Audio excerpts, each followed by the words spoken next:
So, ganito lang mag-pruning ng kamatis. Pag ganyan na siya kataas, tanggalan mo lang siya dito para yung mga sustansya na niya ay aakyat pataas. Para pag namunga, di na siya, aray, diretso na yung bunga at saka sustansya doon.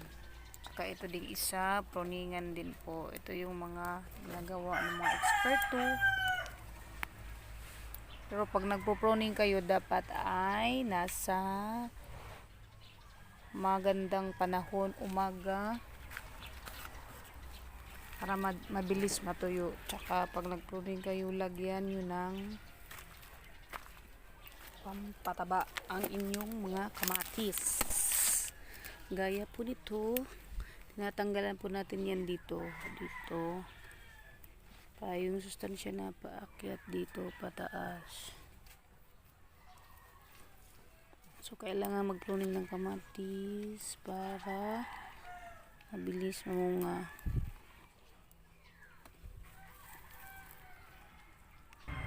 Bali, yung dulo niya ay natanggalan na po.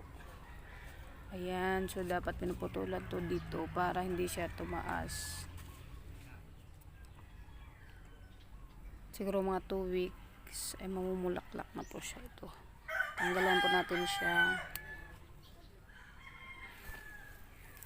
So, ito rin po.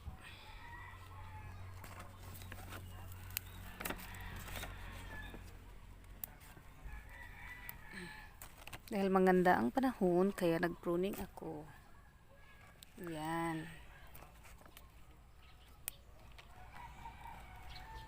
Yan po. Ganyan lang po ang tamang pag-pruning ng mga kamatis.